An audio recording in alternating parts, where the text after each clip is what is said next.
All right, now, it was hard to miss yesterday, frankly. Justin Bieber's bust in Miami for drag racing and DUI.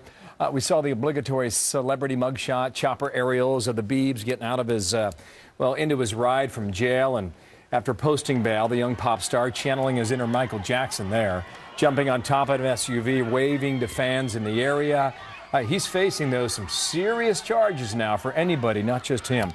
Joe Concha, political and entertainment columnist for Mediaite.com. Nice to see you, Joe. Good to see you, Bill. You say that the guy was everywhere, right? But he's pushing important news off the front page, off the TV screen. And I think that's true.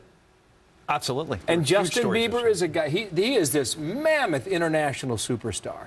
He has sold millions of albums. He's got 2 movies out. Kid's barely 20 years old. At least one of these films is actually pretty good. Are we wrong to cover Justin Bieber? It depends on how you define wrong. Okay, so is it, from a business perspective, justified? Yes. He has 50 million Twitter followers, so therefore the average producer out there says, boy, a lot of people must be interested in this. Okay.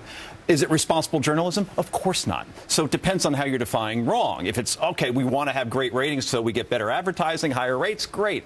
But should we be covering more important stories like Obamacare, like what's going on in Iran? Ukraine, Sochi, Syria, on it goes. But depends on the appetite of the audience. Look at Michael Jackson coverage. Look at Lindsay Lohan. I mean, this celebrity machine always feeds itself. It does, Bill. And this all started with O.J. Simpson back in 1994. I'm so glad you showed that, Chase. Good point. It's created this word called infotainment. Information, entertainment. People watched O.J. They were obsessed with it. That exploded that whole medium that we see now, which is stalking celebrities. TMZ is $1 billion business.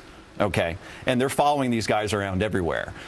So what we have is supply and demand. Supply, celebrities are screwing up all the time. Demand, look at all the award shows that are out there. 40 million people watch the Oscars. We're an obsessed culture with celebrity status. Therefore, there is demand. Therefore, you're going to see coverage of it because it's good for business. Listen, I mean, look at the demand yesterday on social media, on every website in America.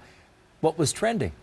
Justin Bieber was #1. Of course. Now, if the audience didn't want that, these media organizations would not give it to their viewers or their listeners or their readers. Miley Cyrus, right? You remember that back in August, the whole twerking thing, right?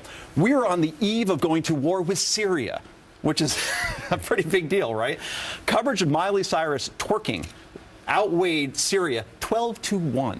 Again, it's all about giving the audience what they want. So are media outlets irresponsible for doing this? Well, I don't know. They're just giving people exactly what they're asking for, you know?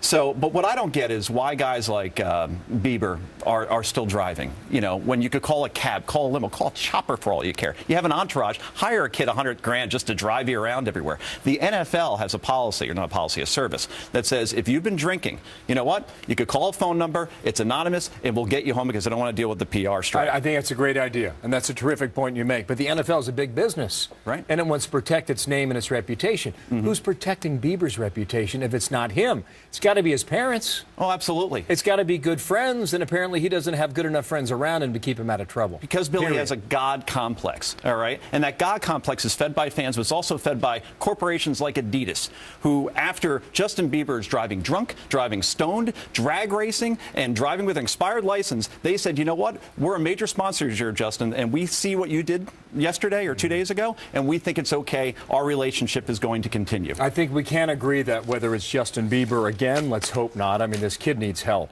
and he needs some good guidance around him to keep him on the straight and narrow, because right now he's far from it. But as long as there aren't consequences, he's never going to get it. Fair point, but whether it's Bieber or somebody else, there will be headlines yet again about a celebrity in the news, and you will see coverage on it, whether it's here or someone else. Sure, we've seen it with Lindsay Lohan, Britney Spears, Paris Hilton, all these teen stars all get into trouble. They all get big ratings. They get bigger Twitter followers, and you know what? There are no consequences, and that's why it's going to happen again, Bill. I can guarantee you that. Thank you, Joe. We're out of time. Joe Concha from Mediaite. Good to see you. Good to see you, sir. Martha.